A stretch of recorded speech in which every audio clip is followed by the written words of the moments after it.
श्री वल्लभाधीश की जय, गिरिराज धरण की जय, श्याम सुंदर श्री अमने महाराणी की जय, श्री गुसाई जी परम दयाड़ की जय, श्री गोकुल नाथ की जय, दाव दयाड़ की जय, श्री नवनीत प्रिया लाल की जय, अपने माथे विराजता सेव्य स्वरूप की जय। बधाई वैष्णव ने जाजा करीन जय श्री कृष्ण। काले रामनवमी गई, वल्लभे 4 जयंती आपी, कारण चारेयमां पुष्टिनो ज વધુ પ્રકાશ છે। 24 એકાદશી અને 2 અધિક માસની, આના સિવાય કશું જ આપણે કરવાનું નથી। ચૈત્રી નવરાત્રિ હોય કે આસો મહિનાની હોય કે અષાઢ મહિનાની હોય, આ બધું કરવાનું માતાજીમાં જે માનતા હોય એને। આપણે યમુનાજીને ક્યારેય માતાજી કહેતા જ નથી। વ્રજવાસી કે યમને મહારાણી કહે છે, એમ યમુના મૈયા એનું પ્રગટ પ્રમાણ યમુનાષ્ટકમાં વલ્લભે સ્પષ્ટ આપ્યું છે। યમોપી ભગિની સુતાન કથમુહંતિ દુષ્ટાનભી પ્રિયો ભવતી સેવનાથ તવ હરિયથા ગોપિકા। યમુનાજી, યમ ઉના એટલે નાના, યમુનાજી યમુના નાના બેન છે। અને પયપાન કોને કરાવે છે? આપણને। તો પયપાન કોણ કરાવે? માં કરાવે। માં કોને પયપાન કરાવે? બાળકોને કરાવે। પોતાના બાળકને, ગામાખાના બાળકને ન કરાવાય, તો આપણને પયપાન કરાવે। તો યમુનાજી આપણા મૈયા થયા। તો યમ એના ભાઈ, તો આપણા મામા થયા કે નહીં? થયા ને આપણા મામા। તો મારો કહેવાનો આશય એ છે કે યમુનાજી આપણા મૈયા છે, પયપાન કરાવે છે। એટલે યમોપી ભગિની સુતામ કથમુહંતિ દુષ્ટાનપી। તો વલ્લભે સ્પષ્ટ કહ્યું છે કે જો તમે માતાજીમાં માનો છો તો એમાં જ માનો, તો અહીંયા આવવાની જરૂર નથી। આ ક્યાં લખ્યું છે? 16 ગ્રંથમાં બાલબોધમાં, જે પહેલો જ છે। તમે મહાદેવમાં માનો છો ત્યાં જ માનો, કશો વાંધો નહીં, પણ પછી તો અહીંયા નહીં। અને જો બ્રહ્મ સંબંધ લઈને એકવાર અહીંયા આવી ગયા પછી હું તમને બીજે ક્યાંય જવા ન દઉં। આજે ગાય તમે વેચાતી લઈ આવો વાડામાંથી ને, તો શરૂઆતમાં એ જે એનો જૂનો માલિક હોય ને એને ભૂલે નહીં, એને પાછું ત્યાં જ જવાનું મન થાય। પણ આપણે એને ખીલે બાંધી દઈએ, પછી આપણી હેવાઈ થાય। શરૂઆતમાં આપણે ખવડાવીએ તો એ ખાઈએ નહીં, આપણે મારવા દોડે। આપણે એને પાણી દઈએ તો મોઢું ફેરવી લે। પછી ધીમે ધીમે આપણી એવી હેવાઈ થઈ જાય કે જૂનો માલિક આવે તો એ પ્રેમ તો આપણને જ કરે। એમ આપણે બધા કરોડો જન્મોથી ઠાકોરજીથી વિખૂટા પડેલા છીએ। એટલે આપણે અહીંયા આવી આ બધાની હારે ભળી ગયા। માતામાં માનતા હોય, મહાદેવમાં માનતા હોય, અન્ય માર્ગી હોય, એની હારે રહેવા માંડ્યા, એટલે એના જેવા થઈ ગયા। ત્યારે ઠાકોરજીને દુઃખ થયું કે જીવ મારો છે, રાસમાંથી મારામાંથી છૂટો પડ્યો છે। વલ્લભનું એક નામ સર્વોત્તમ સ્તોત્રમાં રાસ અલિલૈક તાત્પર્ય। તો મારા રાસમાં એની જગ્યા ખાલી છે।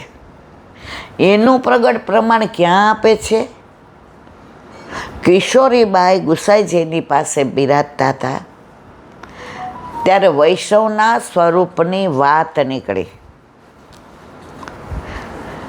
ત્યારે ગુસાઈજીએ કહ્યું, સાંભળ કિશોરી, વૈષ્ણવના 3 સ્વરૂપ: આધિ ભૌતિક, આધિ આધ્યાત્મિક અને આધિ દૈવિક. આપણે ભૂતલ પર મનુષ્ય તરીકે જન્મ લીધો એ આધિ ભૌતિક. બ્રહ્મ સંબંધ લીધો એટલે ઓલો જન્મ ગયો આધિ આધ્યાત્મિક. અને ઠાકોરજી પધરાવ્યા એટલે આધિ દૈવિક. ઠાકોરજી પધરાવ્યા તો રાસમાં, વ્રજમાં જે સ્વરૂપ સાથે આપણે રાસ કરતા હતા એ સ્વરૂપથી વિખૂટા પડ્યા હતા. એ સ્વરૂપ પાછું આપણા ઘરે પધાર્યું, વલ્લભે પધરાવી દીધું. તો ત્યાંથી વિખૂટું પડેલું સ્વરૂપ વલ્લભ કે તું ત્યાં નહીં પહોંચી શકે, પણ ઠાકોરજી તો પહોંચી શકે. તો આપણા ગોખલામાં આવી ગયા. આપણું આટલું મોટું ઘર, પણ ઠાકોરજીનું મંદિર આવડું, સૈયા મંદિર આવડું, સિંહાસન આવડું. ઠાકોરજી કે કાંઈ વાંધો નહીં, જેમ હું વિરાટ બની શકું છું ને કુરુક્ષેત્રમાં અર્જુનને વિરાટ સ્વરૂપના દર્શન આપી શકું છું ને, એમ તારા માટે હું વામન બની શકું છું. બને છે ને લાલન, શ્રીજી બાવા. હવે નાથદ્વારામાં તો શ્રીજી બાવા તમારાથી ઊંચા. એ શ્રીજી બાવા વલ્લભે ઘરે પધરાવી દીધા તો આવડા છે. એનું પ્રગટ પ્રમાણ ગોકુળની સામે કર્ણાવલમાં જ્યારે મથુરાનાથજીનું ભેખડ ફાટી યમુનાજીનું અને પ્રાગટ્ય થયું તો 28 ફૂટના હતા, મોર દેન 28 ફીટ. તમે 6 ના છો, તમારાથી 5 સાડા 5 ગણા. વલ્લભે કહ્યું મારા નાથ, કળિયુગમાં જીવની સેવા કરવાનું સામર્થ્ય આ સ્વરૂપમાં નથી. આપ મારા ઠોડી જેવા થઈ જાઓ. અહીંથી અહીંયા સુધી કહેવાય એને ઠોડી કહેવાય. ઠોડી પે હીરા લાલ. 28 ફૂટમાંથી 28 ઇંચના થઈ ગયા. ત્યારથી વલ્લભે જેના ઘરે પધરાવ્યા એના મંદિરના ભાવના ઠાકોરજી આવે. તમે દેવા જાઓ ને તો પેલા કંસારન ત્યાં કેટલાય સ્વરૂપ જુઓ. કોઈ નાનું લાગે, કોઈ મોટું લાગે, કોઈના નેત્ર આમ લાગે, કોઈનો કંદોરો બરાબર ના લાગે, કોઈના હસ્ત આમ લાગે. પણ જે સ્વરૂપે પુષ્ટ થઈને આપણા ઘરે આપણા મંદિરમાં બિરાજવું હશે એ સ્વરૂપ આપણને સિલેક્ટ કરાવશે. છે આટલા બધા આપણા ઠાકોરજી. આપણે શ્રીનાથજી ગયા, 4-5 દુકાને ફર્યા, પણ આમ મજા ન આવી. મેં કીધું આ ના નથી લેવા. છેલ્લી દુકાને ગયા તો ત્યાં ખાલી જતા જતા પૂછ્યું તમારે ત્યાં ગોવર્ધનનાથજીનું સ્વરૂપ બિરાજે છે? એ કે આજે જ સરસ હાથેથી ડ્રો કરેલું એટલું સરસ છે, બતાવો. ખાલી હાથમાં દીધું ને મેં ભાવ ન પૂછ્યો, આપી દો. કારણ કે એ સ્વરૂપે આપણા ઘરે આપણા મંદિરમાં બિરાજવું હતું. તો આટલા બધા વૈષ્ણવ દુનિયામાં છે, દરેકના ઘરે ઠાકોરજી બિરાજે છે. પણ તમે માર્ક કરજો, કોઈનું સ્વરૂપ એક સરખું નહીં હોય. કોઈના મુખારવી, નેત્ર, હસ્ત, ચરણ, અધરોષ્ઠ, નેત્ર, ભ્રુકુટી, કંદોરો એક સરખું નહીં હોય. આજે 25,000 ઠાકોરજી બિરાજતા હોય અને આપણને એમ કોઈ કહે કે તમારા ઠાકોરજી અંદરથી લઈ લ્યો, તો હું ને તમે આપણે આપણા જ ઠાકોરજીને લેશું. 24,999 સામું જોશું નહીં. એ પ્રતીતિ કરાવે કે વલ્લભે આ સ્વરૂપ જ્યારે સિદ્ધ થયું ત્યારે આપણા માટે જ સિદ્ધ કરાયું હતું. એટલે આપણું નિધિ સ્વરૂપ કયું છે? આપણા ઘરે આપણા માથે બિરાજતા આપણા ઠાકોરજી. આજે ગુરુ ઘરે નિધિ સ્વરૂપ છે જ, પણ આપણા ઘરે પણ નિધિ સ્વરૂપ છે. કારણ કે આટલા બધામાં આ એક જ સ્વરૂપ આપણને પસંદ પડ્યું, અને એ સ્વરૂપમાં એવી આસક્તિ થઈ ગઈ કે કોઈ ઠાકોરજીની વાત કરે ત્યારે આપણને આપણા ઘરે બિરાજતા આપણા સ્વરૂપના જ દર્શન થાય કે નહીં? આજે મારું સ્વરૂપ ગમે એવું હોય, તમારું ગમે એવું હોય, તમારું ગમે એવું હોય, પણ જ્યારે કહું ને કે અપને માથે બિરાજતા સેવ્ય સ્વરૂપ, તો તમારા ઘરે બિરાજતા ઠાકોરજી તમને યાદ આવશે. તમારા ઘરે બિરાજતા ઠાકોરજી જ તમને યાદ, અને મારા ઘરે બિરાજતા જ મને યાદ આવશે. હમણાં એક જગ્યાએ સત્સંગમાં ગયા હતા બહારગામ, તો ગામડેથી ને 3-4 નવા વૈષ્ણવ આવતા હતા. એટલે એ અઠવાડિયાથી સત્સંગ સાંભળતા હશે. એટલે છેલ્લે સત્સંગ પૂરો થયો એટલે આ બંધ કર્યું યુટ્યુબનું.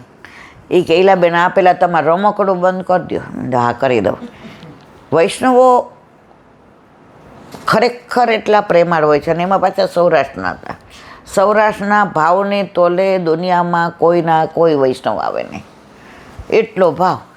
એટલે એ 3-4 જણા નાની ઉંમરના હતા, કોઈ 25નું હતું ને કોઈ 30નું હતું ને. હવે ઠાકોરજી સત્સંગ સાંભળીને પુશ કરાવ્યા અને સખડી ધરે. પછી મને કે અમે 4 જણા મનમાં એક જ પ્રશ્ન થાય છે કે તમે એમ કહો છો અપને માથે બિરાજતા સેવ્ય સ્વરૂપ કે છે, તો કેમ એવી જે બોલાવો છો? મેં કીધું જો બેટા, આજે 12માની એક્ઝામ હોય બોર્ડની, અને આપણે કોઈને બેસ્ટ લક દેવા જઈએ,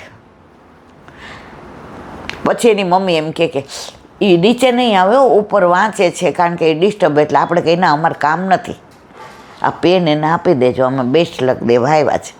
પછી આપણે વાત કોની કર, મારો દીકરો આટલી મહેનત કરતો હતો, એ રાતને દિવસ ઊંધો પડીને વાંચતો હતો, મારે એને પરાણે ચા દેવી પડે, હું પરાણે. હવે આવ્યા છીએ એના દીકરાને બેસ્ટ લક દેવા, પણ વાતો કોની કરીએ છીએ? આપણા દીકરાને. તો જ્યારે આપણે બધાને જે બોલાવીએ, તો આપણા ઠાકોરજી અહીંયા બિરાજતા હોય ને, આમ કરીને બેઠા હોય ને સાંભળે છે, મારી માં મને યાદ કરે છે કે નહીં. પછી આપણે છેલ્લે કહીએ અપને માથે બિરાજતા સેવ્ય સ્વરૂપ કે જે, ત્યારે આપણા ઠાકોરજી સૌથી વધુ પ્રસન્ન થાય. મારી માં મને એક પળ પણ ભૂલતી નથી. અને એનાથી વિશેષ કે આપણા ઘરે આપણા માથે બિરાજતા આપણા ઠાકોરજીમાં બધા સ્વરૂપ આવી જાય. શ્રીજી બાવાએ આવી જાય. તમને માખણ અરોગાવાનું મન થાય એટલે નવનીત પ્રિયાજી, લડવા ધરાવવાનું મન થાય એટલે બાલકૃષ્ણજી, વૈષ્ણવોને બોલાવીને મુઠ્ઠી મગનો મનોરથ કરવાનું મન થાય એટલે શ્રીજી બાવા, ગોવર્ધનનાથજી, રાસ લીલાવાળાને બોલાવવાનું મન થાય એટલે ગોકુલચંદ્ર માજીને મદન મોહનજી. તો તમારા ઘરે બિરાજતો તમારા સ્વરૂપમાં બધાય સ્વરૂપ આવી જાય છે. અને જ્યારે એને જે બોલાવો, પછી જેને બેસ્ટ લક દેવા ગયા છીએ એનું રિઝલ્ટ આવે, અને આપણે પાછા એના ઘરે હરખ કરવા આવીએ, ત્યારે આપણું છોકરું ભેગું હોય, બાળક જે 12મું પાસ થઈ ગયું છે, એટલે તરત એની મમ્મી કે તારા મમ્મી તો તારી એવી વાતો કરતા હતા. એટલે ઓલું છોકરું શું કે, મારી મમ્મીને દરેકમાં હું ના આવું ને ત્યાં સુધી વાત અધૂરી. તો આપણા ઠાકોરજી કહે છે કે મારી માને જ્યાં સુધી મારા સ્વરૂપની વાત ન કરે ને ત્યાં સુધી મારી માં અધૂરી, મારી વાત કરે એટલે મારી માં મધુરી. પણ આ બધી આસક્તિ આપણા સ્વરૂપમાં આપણને આપણા ઠાકોરજીમાં ક્યારે થાય? પુષ્ટ કરાવેલા હોય તો. શરૂઆતમાં સત્સંગ ચાલુ કર્યો ત્યારે લોકો મને બહુ ઉલ્લુ બનાવતા. આપણા ઘરે આવે કે સત્સંગ માટે, એટલે 7-8 વર્ષ પહેલાં તો તબિયત સારી હતી એટલે હું હા પાડું. પછી આપણે પૂછીએ ઠાકોરજી, હા અમારા ઘરે અમે તો થાળ ધરાવીએ છીએ. પણ ત્યારે મને બુદ્ધિ ન આવી કે થાળ ધરાવીએ છીએ કે એટલે પુષ્ટ કરાવેલા નહીં હોય. પછી ઘરે જઈને ખબર પડી. પછી મને એક ભગવદીએ મળ્યા. મને કે તું જ્યાં ત્યાં શું દોડી જાસ ખખડાવી. કારણ કે 8 વર્ષ પહેલાં આપણે સાઈડના હતા. ઓલા ભગીબા, એ ભગીબાએ તો જે મને લઈ નાખી ખખડાવી, મને બેસ સયા. વાહ, જ્યાં ત્યાં શું દોડી જાસી કે સત્સંગ કરવા. એ માતા ને મહાદેવ ને બધામાં માને છે, એના મંદિરમાં ઠાકોરજીની યાર બધાય. તો મેં તો એણે પુશ નથી કરાવ્યા. મને કે ના. પછી એણે મને શીખવાડ્યું. મને કે તને કોઈ એમ કે ને, તારે નવું નવું છે ને એટલે આવો અનુભવ થાય તને, તારે પૂછવાનું પુષ્ટ કરાવેલા છે? તો હા પાડે તારે કહેવાનું કોણે કર્યા છે.